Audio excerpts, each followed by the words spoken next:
Assalamualaikum warahmatullahi wabarakatuh. Halo teman-teman, perkenalkan nama saya Cutmawarni Putri. Saya dari kelas akuntansi A2. Di sini saya akan menjelaskan tentang teori akuntansi.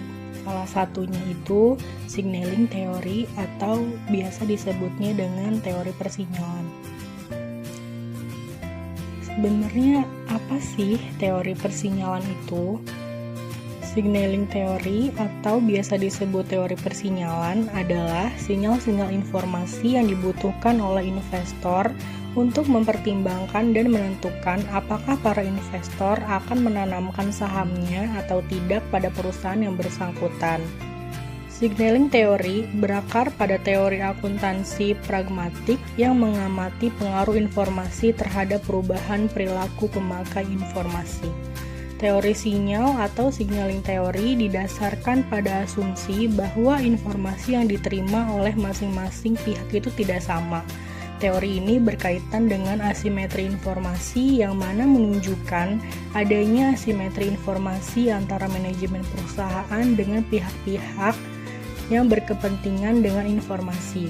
Untuk itu, manajer perlu memberikan informasi bagi pihak-pihak yang berkepentingan melalui penerbitan laporan keuangan. Teori signal ini pertama kali dikembangkan oleh Ross pada tahun 1977 dalam membangun teori sinyal berdasarkan adanya informasi asimetris antara informasi dari manajemen dan informasi dari pemegang saham.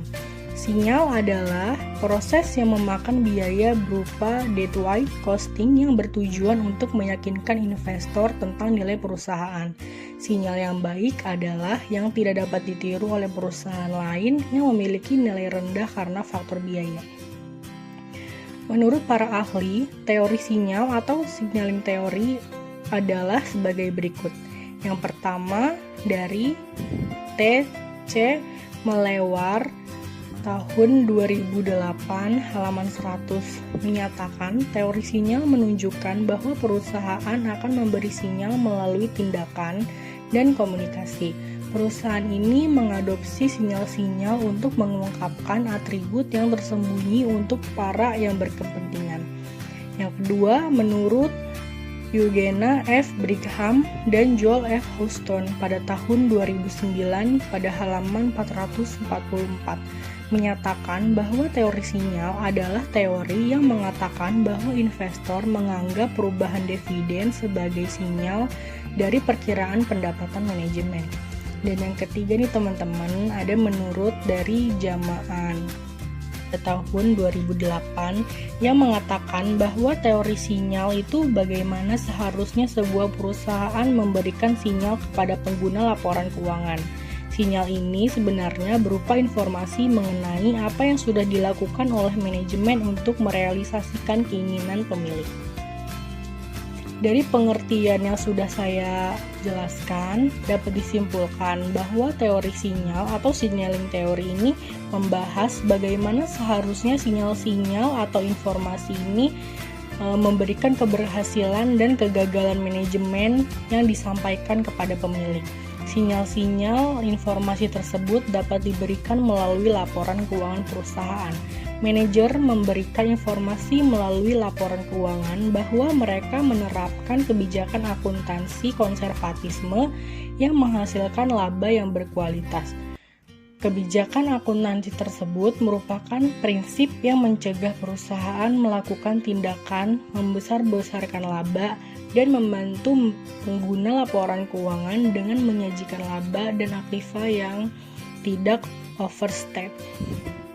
Selanjutnya, informasi yang diterima oleh investor itu ada dua loh teman-teman, yaitu dapat berupa sinyal baik atau good news dan sinyal jelek atau bad news. Dikatakan sinyal baik apabila laba yang dilaporkan perusahaan meningkat dan sebaliknya. Apabila laba yang dilaporkan oleh perusahaan mengalami penurunan, maka termasuk sinyal yang jelek bagi investor. Sehingga informasi merupakan unsur penting bagi investor atau pelaku bisnis. karena informasi tersebut menyajikan keterangan, catatan, atau gambaran perusahaan baik untuk keadaan masa lalu, saat ini, dan keadaan yang akan datang bagi kelangsungan usaha perusahaan tersebut. Informasi yang lengkap, relevan, akurat, dan tepat waktu sangat diperlukan oleh investor di pasar modal sebagai alat analisis untuk pengambilan keputusan investasi. Teori sinyal ini dapat digunakan dalam membahas naik turunnya harga saham di pasar modal, sehingga dapat mempengaruhi pengambilan keputusan investasi. Tanggapan para investor terhadap sinyal positif dan negatif akan mempengaruhi kondisi pasar. Investor akan bereaksi dengan berbagai cara, seperti lihat dan tunggu perkembangan yang ada, baru investor akan mengambil keputusan. Selanjutnya ada contoh teori sinyal juga loh teman-teman. Jadi, signaling teori atau teori sinyal ini dapat diaplikasikan pada tingkat leverage perusahaan, di mana perusahaan yang besar akan membuat insentif yang mendorong mereka mengambil leverage yang tinggi. Hal tersebut tidak akan diikuti oleh perusahaan yang lebih kecil karena perusahaan yang lebih kecil itu rentan mengalami kebangkrutan, sehingga akan menciptakan sparating equilibrium, yaitu di mana perusahaan yang memiliki nilai perusahaan yang lebih tinggi akan menggunakan lebih banyak hutang dan perusahaan yang memiliki nilai yang lebih rendah akan lebih banyak menggunakan equity. Teori sinyal ini akan mengungkapkan bahwa investor dapat membedakan antara perusahaan yang memiliki nilai tinggi dengan perusahaan yang memiliki nilai rendah dengan cara mengobservasi kepemilikan struktur pemodalnya serta menandai valuasi tinggi untuk perusahaan yang high level dan equilibriumnya stabil. Karena perusahaan bernilai rendah tidak dapat meniru perusahaan yang lebih tinggi. Selain contoh yang sudah saya jelaskan tadi, teori sinyal ini juga dapat membantu dalam melakukan stock split. Jadi, perusahaan yang melakukan stock split ini untuk menambahkan jumlah saham yang beredar dengan menjadikan harga saham lebih murah sehingga dapat menarik investor dan saham perusahaan menjadi lebih liquid, diperdagangkan di pasar modal atau bisa disebut bursa saham. Stock split ini dapat dilakukan dengan cara memecah nilai nominal saham menjadi nilai nominal yang lebih kecil sesuai dengan tingkat resiko yang ditentukan. Dan juga teman-teman, sebenarnya perusahaan yang melakukan stock split ini adalah perusahaan yang harus menanggung semua biaya yang ditimbulkan dari peristiwa tersebut. Padahal pemecahan saham ini tidak mempengaruhi modal dan cash flow pada suatu perusahaan. Nah, dari contoh yang tadi saya sudah jelaskan, dapat disimpulkan bahwa teori persinyalan ini memiliki kelebihan, yaitu dapat menjelaskan mengapa terjadinya peningkatan harga saham sebagai tanggapan terhadap peningkatan finansial leverage.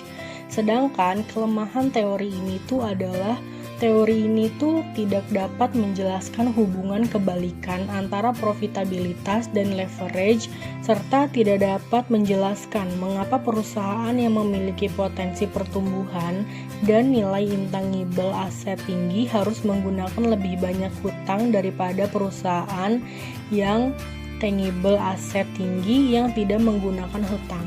Akan tetapi, di dalam teori ini diperlukan untuk mengurangi efek dan ketidaksimetrisan informasi. Oke teman-teman, tadi itu adalah penjelasan dari saya mengenai teori akuntansi, yaitu signaling teori atau teori persinyalan. Untuk pembahasan kali ini saya cukupkan sampai di sini. Kurang lebihnya saya mohon maaf. Wassalamualaikum warahmatullahi wabarakatuh.